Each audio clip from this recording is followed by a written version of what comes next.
शांति। अॼु जी मुंहिंजी तारीख़ आहे 21/5/2024। अॼु मीठा मीठा बाप दादा चवंदा मीठी मीठी ॿार श्री बाबा वंडरफुल बाप टीचर सतगुरु आहे। उन्हनि खे पंहिंजो कोई बाप न आहे। वो कॾहिं कंहिंखां कुझु सिखंदा न आहे। उन्हनि खे गुरू जी दरगाह न आहे। अहिड़ो वंडर खाई करे तव्हांखे यादि करिणो आहे। शिव बाबा जो कोई बाप न आहे, टीचर न आहे, गुरु न आहे। शिव बाबा खे पंहिंजो बाप न आहे। उहो कॾहिं कंहिंखां सिखंदा न आहिनि। उन्हनि खे गुरू करण जी दरकार न आहे। अहिड़ो वंडर खाई करे असांखे बाबा खे यादि करिणो आहे। प्रश्न: यादि में कहिड़ी नवीनता हुजे त आत्मा सहज ई पावन ठही सघंदी आहे।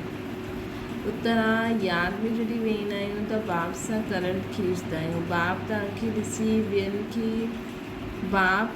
ॾिसे ऐं तव्हां बाप खे ॾिसो। अहिड़ी यादि ई आत्मा खे पावन ठाहे सघंदी आहे। इहा ॾाढी सहज यादि आहे, लेकिन ॿार घड़ी घड़ी भुलिजी वेंदा आहिनि कि असां आत्मा आहियूं, शरीर न। देही अभिमानी ॿार ई यादि में ठहरी सघंदा आहिनि।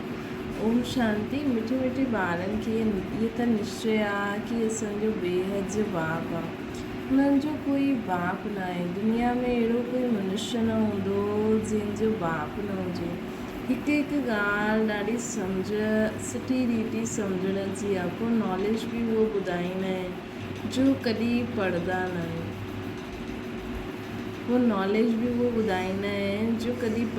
आहिनि। बाबा हिकु बार चयो न, ॾिस मूं में अहिड़ी नॉलेज आहे जो मां दुनिया कॾहिं ॾिसंदो ई न आहे। हुनजी नॉलेज बि मूं में आहे। बाबा खे ॾिसो, बाबा बि नॉलेज बि उन्हनि में उहो ॿुधाईंदा आहिनि जो कॾहिं पढ़ंदा न आहिनि। न त मनुष्य मात्र कुझु न कुझु पढ़ंदा ज़रूरु आहिनि। श्री कृष्ण बि पढ़ियो आहे। बाप चवंदा आहिनि मां किथे पढ़ियो आहे, मां त पढ़ाइण आयो आहियां। मां पढ़ो न आहियां। मां कोई खां शिक्षा न वरिती आहे, कोई गुरू न कयो आहे। ड्रामा प्लान अनुसार बाप जी ज़रूरु ऊच ते ऊच महिमा ई थींदी आहे न। क़ाइल बि आहे न, ऊचे ते ऊचो भॻवानु। हुननि सां ऊचो को छा हूंदो। न बाप, टीचर, न गुरू। हिन बेहद जे बाप जो न कोई बाप आहे, न टीचर आहे, न गुरू आहे। ये स्वयं ई बाप, टीचर, गुरू आहे। ये त सुठी रीति सम्झी सघंदा आहे। अहिड़ो कोई बि व्यक्ति न थी सघंदो आहे। इहे ई वंडर खाई करे अहिड़े बाप, टीचर, सतगुरु खे यादि करणु खपे। मनुष्य चवंदा बि आहिनि ओ गॉड फादर। उहो नॉलेजफुल टीचर बि आहे, सुप्रीम गुरू बि आहे। हिकु ई आहे। अहिड़ो कोई मनुष्य मात्र न हूंदो दुनिया में सिवाय बाप जे, जंहिंजो न कोई बाप आहे, न टीचर आहे, न गुरू आहे। उहो हिकु ई गॉड फादर आहे, नॉलेजफुल टीचर आहे, सुप्रीम गुरू आहे। कोई पढ़ाइण वारो बि मनुष्य तन में आहे न। हिकु ई अहिड़ो आहे, ॿियो कोई मनुष्य मात्र न हूंदा। उन्हनि खे पढ़ाइण वारो बि मनुष्य तन में आहे न। पढ़ाइण जे लाइ मुख त ज़रूरु खपे न। हीअ बि ॿारनि खे घड़ी घड़ी स्मृति रहे त बि बेड़ो पार थी वञे। बाप खे यादि करण सां ई विक्रम विनाश थींदा आहिनि। सुप्रीम टीचर सम्झण सां सॼो ज्ञान बुद्धि में अची वेंदो आहे। उहे सतगुरू बि आहे न, असांखे योग सिखलाइनि था। हिक सां ई योग लॻाइणो आहे। सभी आत्माउनि जो हिकु फादर आहे। सभु आत्माउनि खे चवंदा आहिनि मामेकम यादि करो। आत्मा ई सभु कुझु कंदी आहे। हिन शरीर रूपी मोटर खे हलाइण वारी आत्मा आहे। उन्हनि खे रथ चओ या कुझु बि चओ, मुख्य हलाइण वारी असांजी आत्मा आहे। आत्मा जो बाप हिकु परमात्मा ई आहे। मुख सां चवंदा बि आहिनि असां भाउ आहियूं, हिकु बाप जा ॿार आहियूं, सभु भाउ आहियूं। मुख सां सभी आत्माऊं चवंदियूं आहिनि असां भाउ आहियूं, हिकु बाप जी संतान आहियूं। पोइ जॾहिं बाप ईंदा आहिनि प्रजापिता ब्रह्मा जे तन में त भाउ भेण थी वेंदा आहियूं। प्रजापिता ब्रह्मा मुख वंशावली त भाउ भेण थी वियसि न। भाइयुनि जी भेणनि सां कॾहिं बि शादी न थींदी आहे। त इहे सभु प्रजापिता ब्रह्मा कुमार कुमारियूं थी हुई। त भाउ भेण सम्झण सां जीअं बाप जा लवली चिल्ड्रन ईश्वरीय संप्रदाय थी वई न। तव्हां चईंदा असां डायरेक्ट ईश्वरीय संप्रदाय आहियूं। ईश्वर बाबा असां सभिनि खे सभु कुझु सिखलाए थो। उहो कोई बि सिखियो न आहे, उहो त आहे ई सदैव संपूर्ण। उन्हनि जी कलायूं कॾहिं कमु न थींदियूं आहिनि, सभिनि जी कलायूं कमु थींदियूं आहिनि। असां त शिव बाबा जी ॾाढी महिमा कंदा आहियूं। शिव बाबा चइणु ॾाढो ई ईज़ी आहे ऐं बाप ई पतित पावन। असां त शिव बाबा जी ॾाढी महिमा कंदा आहियूं। शिव बाबा चइणु ॾाढो ई ईज़ी आहे, बाप ई पतित पावन आहे। सिर्फ़ु ईश्वर चइण सां एतिरो जचंदो न आहे। हाणे तव्हां ॿारनि खे दिलि में जचंदो आहे बाप कीअं अची करे पतितनि खे पावन ठाहींदो। सिर्फ़ु ईश्वर चइण सां एतिरो जचंदो न आहे। हाणे तव्हां ॿारनि जी दिलि में जचंदो आहे बाप कीअं अची करे पावन पतितनि खे पावन ठाहिनि था। बाप आहे लौकिक बाप ई आहे त पारलौकिक बाप ई आहे न। पारलौकिक बाप खे सभी यादि कंदा आहिनि। श्री सभु पतित आहिनि त पतित पावन बाप खे सभी यादि कंदा आहिनि, तॾहिं यादि कंदा आहिनि। पावन ठही वञनि पोइ त दरकार ई न आहे पतित पावन खे सॾु करण जी। ड्रामा ॾिसो कीअं आहे न, पतित पावन बाप खे यादि कंदा आहिनि, चाहींदा आहिनि असां पावन दुनिया जा मालिक ठहूं। शास्त्रनि में ॾेखारियो अथनि देवता ऐं असुरनि जी लड़ाई लॻी, परंतु ईअं त न आहे। हाणे तव्हां सम्झायो असां न असुर आहियूं न देवता आहियूं। हाणे असां विच में आहियूं। असां आसुरी स्वभाव संस्कारनि खे छॾे करे दैवी स्वभाव संस्कार धारण करूं था। सभी तव्हांखे कूटदा रहियूं।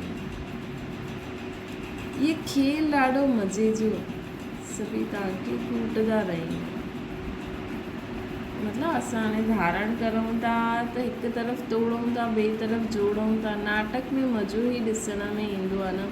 उहे सभु हद जा ड्रामा आहिनि। इहो बेहद जो ड्रामो आहे। इनखे कोई ॼाणंदो न आहे। देवता इनखे ॼाणे बि न सघंदा आहिनि। हाणे तव्हां कलयुग सां निकिरी आया आहियो। जो ख़ुदि ॼाणंदा आहिनि उहे ॿियनि खे बि सम्झाए सघंदा आहिनि। हिकु बार ड्रामा ॾिसो त पोइ सॼो ड्रामो बुद्धि में अची वेंदो। बाबा सम्झाईंदा आहिनि इहो मनुष्य सृष्टि रूपी झाड़ हुनजो बीज मां मथे में आहे, विराट रूप चईंदा आहिनि। बाप ई तव्हां ॿारनि खे सम्झाईंदा आहिनि। मनुष्यनि खे पतो ई न आहे। शिव बाबा कोई सां भाषा सिखियो हूंदो।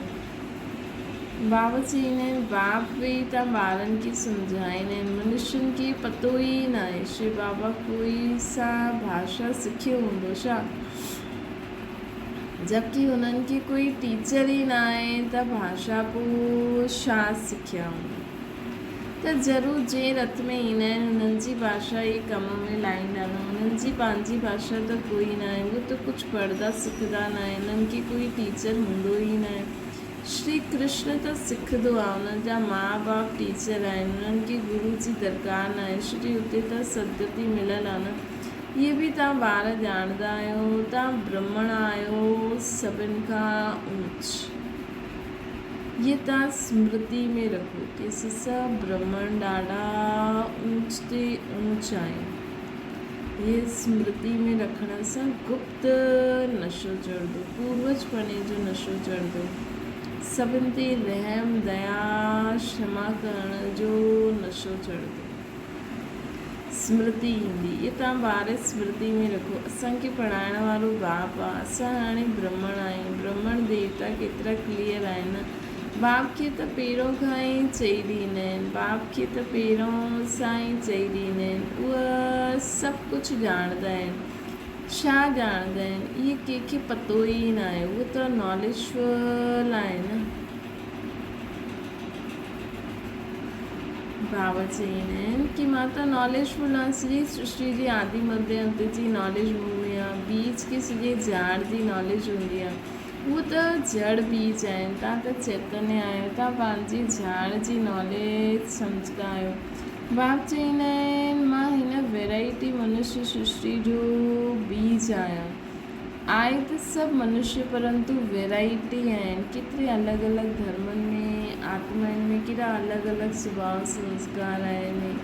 भारतवासी ॾिसो, मुस्लिम ॾिसो, सिख ॾिसो, चीनी, जापानी, क्रिश्चन, उन्हनि में बि ॾिसो केॾी केॾी वैराइटी आहे, केॾा केॾा अलॻि अलॻि भाषायूं आहिनि। हिकु बि आत्मा जे शरीर जा फीचर्स ॿिए जहिड़ा न थी सघंदा आहिनि, ॿ एक्टर्स हिकु जहिड़ा न थी सघंदा आहिनि। इहे बि ॾिसो केॾा वंडर आहिनि। एॾा मनुष्य तन आहिनि लेकिन हिकु बि तन ॿिए तन सां मिले न। हिकु जा बि फीचर्स तन मतिलबु फीचर्स तन त स्त्री पुरुष जो आहे लेकिन जेका शकिल जा फीचर्स हूंदा आहिनि न उहे हिकु शक्ल न मिले ॿिए सां। एॾी दुनिया में एॾियूं आत्मायूं आहिनि, थोरो बहुत बि मैच कंदो आहे त पूरी दुनिया में पकड़ाए में वेंदो आहे लेकिन एग्ज़ैक्ट न आहे। इहे बि बेहद जो ड्रामो आहे। असां मनुष्यनि खे एक्टर्स न चईंदासीं, आत्मा खे चईंदासीं। उहो माण्हू मनुष्य खे सम्झाइनि। तव्हांजी ॿुधी आहे की असां आत्मायूं सभु एक्टर्स आहियूं जो शरीर धारण करे डांस कंदियूं। असां सभु आत्मायूं एक्टर्स आहिनि जो शरीर धारण करे हिते डांस कंदियूं आहिनि, पाठ वॼाईंदियूं आहिनि। इहे त ॾाढो सहज सम्झण जी ॻाल्हि आहे।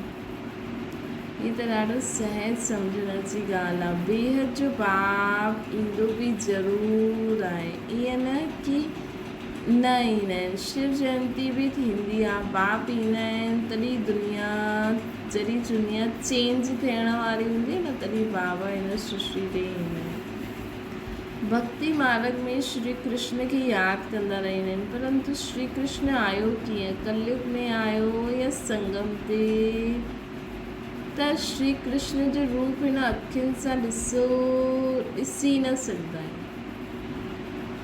भक्ति मार्ग में श्री कृष्ण खे यादि कंदा रहंदा आहिनि। बाप ईंदा ई तॾहिं आहिनि जॾहिं दुनिया खे चेंज थियणो हूंदो आहे। हाणे दुनिया चेंज थियण वारी आहे, इन करे शिव बाप हिन सृष्टि ते अवतरित थी विया आहिनि। भक्ति मार्ग में श्री कृष्ण खे यादि कंदा रहंदा आहिनि परंतु श्री कृष्ण आयो कीअं, कलयुग में आयो या संगम ते आयो? त श्री कृष्ण जो रूप हिन अखियुनि सां ॾिसी न सघंदा आहियूं कलयुग में, त संगम ते बि न ॾिसी सघंदा आहियूं। पोइ हुननि खे भॻवानु कीअं चयो?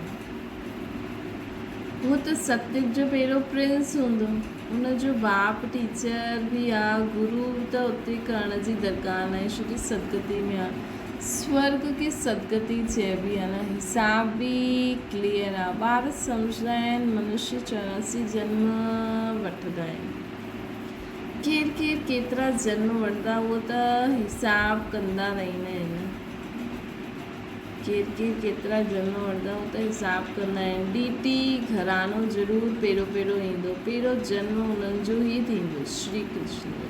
ॾिसो हाणे बाबा पूरी दुनिया में रोशनी फैलाइनि था, पोइ फटाफट बाबा मथे वेंदा ऐं श्री कृष्ण जी आत्मा जन्म ॾे त पूरी दुनिया में उहो रोशनी फैलंदी। हिकु जो थियो त हुन जा पुठियां सभिनि जा थी वेंदा। पहिरियों श्री कृष्ण जन्म वठंदा पोइ सभिनि जो थी वेंदो। बाबा चवंदा इहे ॻाल्हियूं तव्हां ॼाणंदा आहियो, तव्हां में बि कोई सुठी रीति सम्झंदा आहिनि जीअं उन पढ़ाई में थींदो आहे न। इहे ॾाढो सहज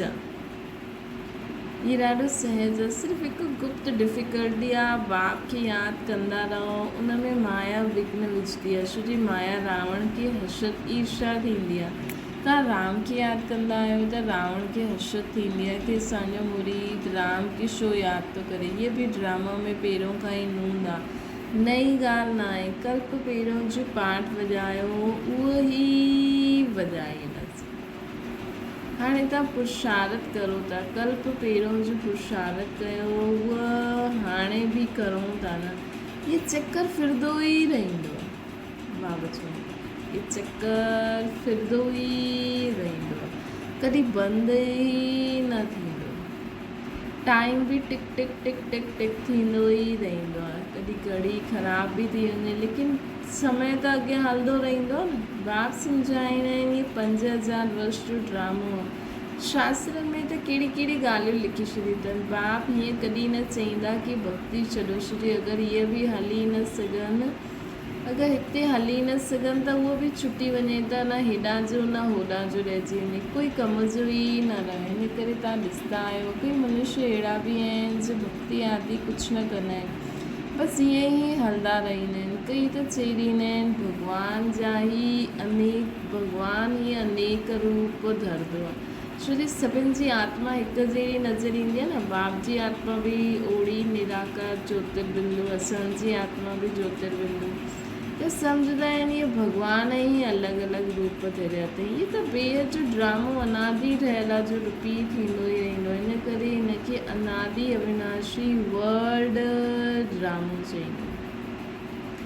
इनखे बि तव्हां ॿार ई सम्झो था न। इन में बि तव्हां कुमारियुनि जे लाइ त ॾाढो सहज आहे। माताउनि खे त सीढ़ी चढ़ी हुई आहे न, त उन्हनि खे उतरणो पवंदो। मतलब हेॾा वॾा जी मोह कार बुराई हिननि में फसी वयूं आहिनि, त जीअं त सीढ़ी चढ़ी वयूं आहिनि विकारनि जी, त उन्हनि खे उतरणो पवंदो आहे। कुमारनि खे त कोई ॿियो बंधन ई न आहे, चिंतन ई न आहे, बाप जो ठही वञणु। त कुमार कुमारियुनि जे लाइ त ॾाढो ई सहज आहे। बाबा चवनि था कि लौकिक संबंध खे भुलिजी करे हाणे पारलौकिक संबंध सां जोड़णो आहे। सभु संबंधनि सां तोड़े करे हिकु बाप सां सर्व संबंध जोड़े करे पूरी विश्व जी आत्माउनि खे पंहिंजो भाउ सम्झणो आहे। असांजो हिकु बाप, बसि ॿियो कोई संबंध ई न आहे। कोई देह में अची करे ज़्यादा से ज़्यादा भाउ भेण, बसि ॿियो कोई संबंध न आहे। हिकु बाप असांजो। कलयुग में त आहे ई दुर्गति, कलयुग में त आहे ई दुर्गति। हेठि उतरणो ई आहे ड्रामा अनुसार। भारतवासी चईंदा आहिनि इहे सभु कुझु ईश्वर जो आहे, इहे मालिक उहो मालिक आहे, तव्हां केरु आहियो, असां आत्मा आहियूं, बाक़ी इहे सभु कुझु ईश्वर जो ई आहे। इहे देह आदि जो कुझु आहे इहे परमात्मा ई ॾिने अथई। मुख सां ठीकु चईंदा आहिनि। उन ॾींहुं बाबा असांखे ॿुधाई न, सत्य खां असांखे बाबा जो ई वरसो आहे। भक्ति मार्ग में बि ईश्वर अर्थ दान कंदा आहियूं त बाबा रखी वेंदा आहिनि, पोइ बाबा ई असांखे ॾींदा आहिनि। बाबा ईअं पाण वटि न रखंदा आहिनि, लेकिन ईश्वर अर्थ दान ॾिनो, पोइ ॿिए जन्म में बाबा ई ॾींदा आहिनि असांखे कंहिं न कंहिं तरीक़े सां। त चईंदा आहिनि इहे देह आदि जो कुझु आहे इहे परमात्मा ई असांखे ॾिनी अथई। मुख सां ठीकु चईंदा आहिनि, चई ॾींदा आहिनि इहे सभु कुझु ईश्वर ई ॾिनो अथई। अच्छा, पोइ हुननि जी ॾी हुई चीज़ में ख़यानत थोरी विझणी खपे। अगरि इहे भॻवानु असांखे ॾिनी अथई, इहे टुटी पई, गुम थी वई या कंहिं खणी वरितई, त इहे भॻवान जी चीज़ भॻवानु त न खई, पर कंहिं बि खई त असां उनखे चई छॾूं भई बाबा तव्हां इहा चीज़ ॾिनी हुई, इहा ख़राबु थी वई, गुम थी वई या टुटी पई, सॉरी। असांखे दुख छो थिए, असां उन में मोह छो रखी वेठो। परंतु उन ते हलंदा न आहिनि, रावण मत ते हलंदा आहिनि। बाप सम्झाईंदा आहिनि तव्हां त ट्रस्टी आहियो, परंतु रावण संप्रदाय हुजण जे कारण तव्हां ट्रस्टी पने सां पंहिंजे खे धोखो ॾींदा आहियो। मुख सां चईंदा आहियो हिकु, कंदा ॿियो आहियो। बाप चीज़ ॾिनई, पोइ बाप ई वठी वरितई, त हुन में दुख छो थींदो। ममत्व मिटाइण लाइ इहे ॻाल्हियूं बाप पंहिंजे ॿारनि खे सम्झाईंदा आहिनि। हाणे बाप आया आहिनि, तव्हां ई पुकारियो आहे न, बाबा असांखे साथ वठी हलो। असां रावण राज्य में ॾाढा दुखी आहियूं, अची करे असांखे पावन ठाहियो। छो जो सम्झ आहिनि पावन ठहिण बग़ैर असां वञी न सघंदासीं। असांखे वठी हलो, किथे घर वठी हलो। सभु चईंदा आहिनि असां घर वञूं। घर वञण जे लाइ इच्छा त रखनि था, लेकिन घर वञणु मतिलबु शरीर खां छुटणु। कुझु ॾींहुं शरीर छुटण ते हूंदा आहिनि त ड्रिजंदा आहिनि, रोईंदा आहिनि, घबराईंदा आहिनि। छो बाबा चईंदा आहिनि न कि ॾिसो माण्हू कालनि खे काल खे सॾु कंदो आहे, कंहिंखे था सॾु करनि इहे बि पतो न आहे। चवनि था असांखे बसि थकिजी पिया आहियूं, मरणो आहे, घर वञिणो आहे। जॾहिं मरण जो समय हूंदो आहे त दुखी थींदा आहिनि, डिॼंदा आहिनि। श्री कृष्ण जा भक्त चाहींदा आहिनि असां श्री कृष्णपुरी वैकुंठ में वञूं। सतयुग ई यादि रहंदो आहे न, प्यारी चीज आहे न। मनुष्य मरंदो आहे त चवंदा आहिनि स्वर्ग वेंदो, त स्वर्ग वेंदो न आहे। त मनुष्य मरंदो आहे त स्वर्ग वेंदो न आहे। स्वर्ग त सतयुग में ई हूंदो न, कलयुग में हूंदो आहे नर्क। त ज़रूरु पुनर्जन्म नर्क में ई वठंदो न, इहो कोई सत्युग थोरी आहे। उहो त वंडर ऑफ वर्ल्ड आहे। चईंदा बि आहिनि, सम्झंदा बि आहिनि, पोइ बि कोई मरंदो आहे त हुननि जी संबंधी कुझु बि न सम्झंदा आहिनि। बाप वटि जो 84 जे चक्कर जी नॉलेज आहे, उहो बाप ई ॾींदा आहिनि। बाप वटि जो 84 जन्मनि जे चक्कर जी नॉलेज आहे, उहो त बाप ई ॾींदा न। तव्हां त पंहिंजे खे देह सम्झंदा आहियो, तव्हां त पंहिंजे खे देह सम्झंदा आहियो, उहो त रॉन्ग थी वियो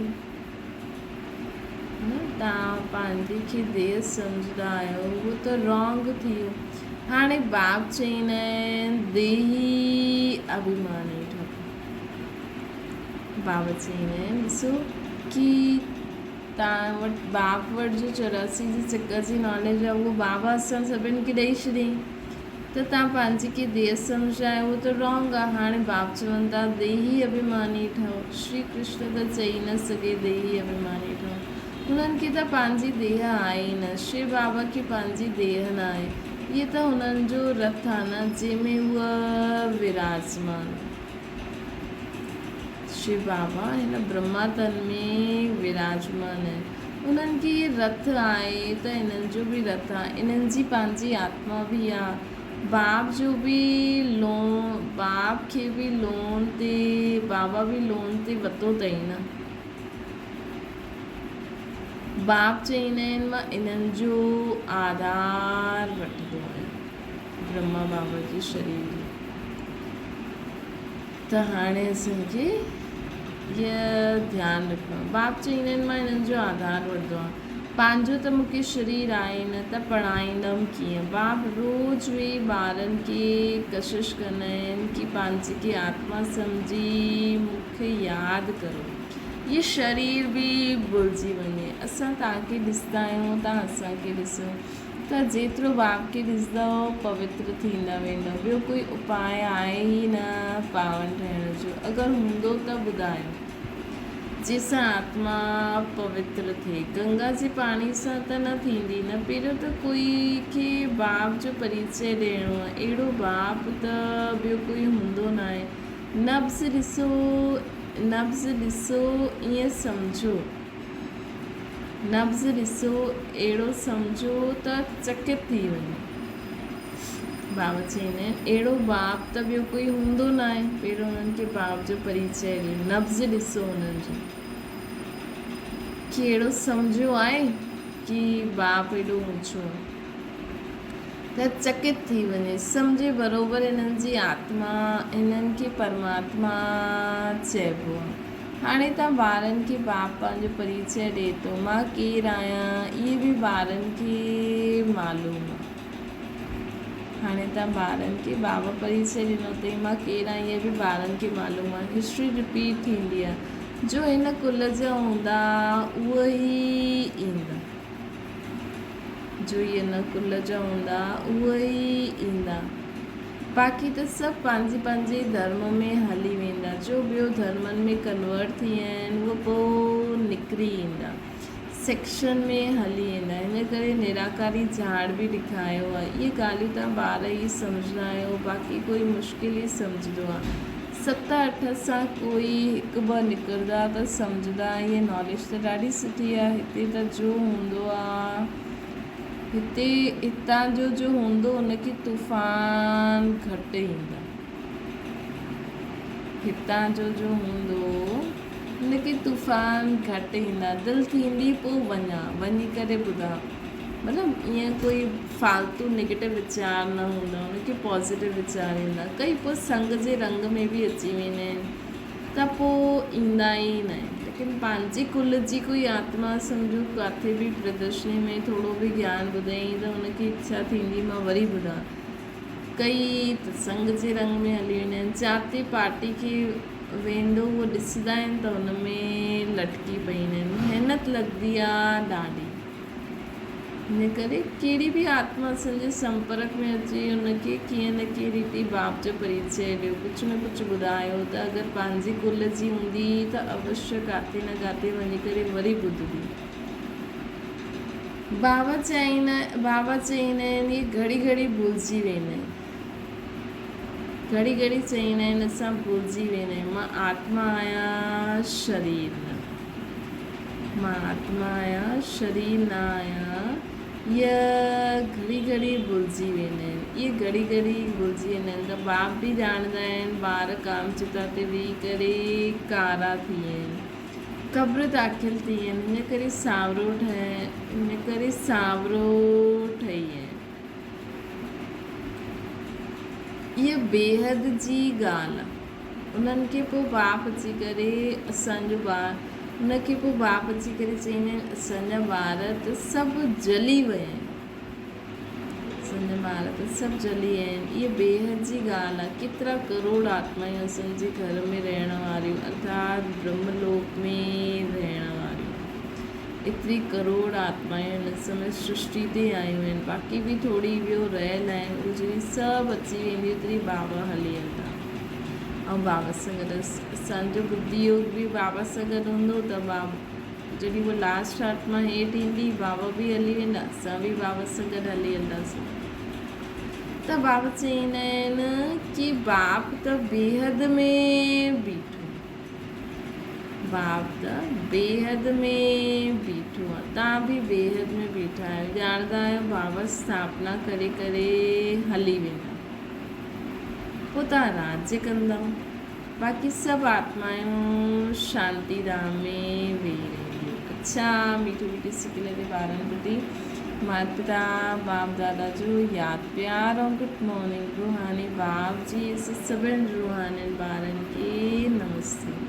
असांजी बि रूहानी माता पिता बाप दादा खे यादि प्यार गुड मॉर्निंग ऐं नमस्ते। धारणा जे लाइ मुख्य सार, कहिड़े बि एक्टर सां रावण हर्षद अर्थात ईर्षा करे विघ्न विझे तूफ़ान में लाहे त उनखे ॾिसजे पंहिंजी पुरुषार्थ में, उनखे न ॾिसीदे पंहिंजी पुरुषार्थ में तत्पर रहो। कहिड़े बि एक्टर सां रावण हर्षद अर्थात ईर्षा करे विघ्न विझे तूफ़ान मिलाए त कहिड़े बि तरीक़े सां रावण अर्थात ये विकार बुरायूं परिस्थितियूं असांजे साम्हूं अचनि, लेकिन असां उनखे न ॾिसंदे हुए पंहिंजे पुरुषार्थ में तत्पर रहूं। छो जे हर हिकु एक्टर जो पार्ट आहे, इहे ड्रामा में पंहिंजो आहे न, इहे अनादि ठहियलु उहो ड्रामो आहे। ॿियो आहे रावण मत ईश्वर जी अमानत में ख़यानत न विझणी, रावण मत ईश्वर जी अमानत में ख़यानत न विझणी आहे। अर्थात कॾहिं बि कहिड़ी चीज़ सां ममत्व न रखणो आहे। चईंदा आहिनि सभु कुझु भॻवान जो ॾिनल आहे, सभिनि सां ममत्व कढी करे पूरो ट्रस्टी थी करे रहणो। वरदाना सदा हिकु रस मूल द्वारा सर्व आत्माउनि खे सुख शांति प्रेम जी अंजलि ॾियण वारा महादानी ठहो। तव्हां ॿारनि जी मूड सदा ख़ुशी जी हिकु रस रहे, कॾहिं मूड ऑफ, कॾहिं मूड ॾाढो ख़ुशि, ईअं न थिए।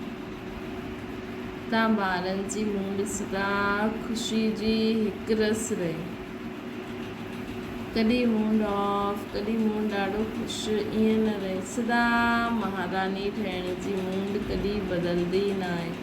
देवता ठहिण वारा माना ॾियण वारा, देवता ठहण वारा माना सभिनि खे सुख शांति ख़ुशी ज्ञान पवित्रता शक्तियुनि जी अंजलि ॾियण वारा। तव्हांखे कोई कुझु बि ॾे लेकिन तव्हां महादानी वार सभिनि खे सुख जी अंजलि शांति जी अंजलि प्रेम जी अंजलि ॾियो। सुख शांति प्रेम आनंद ज्ञान पवित्रता सर्व शक्तियुनि जी अंजलि ॾियो। तन जी सेवा सां गॾु गॾु मन सां बि अहिड़ी सेवा में विझी रहो त डबल पुण्य जमा थी वेंदो। स्लोगन आहे असांजी विशेषता प्रभु प्रसाद आहे, हिनखे सिर्फ़ु स्वयं प्रति यूज़ न करो, हिनखे बांटो ऐं वधायो। असां में जो विशेषता आहे हुन सां ॿियनि जो बि कल्याण करो, हुनखे वधाईंदा रहो। अच्छा ओम शांति। बाबा खे यादि करो।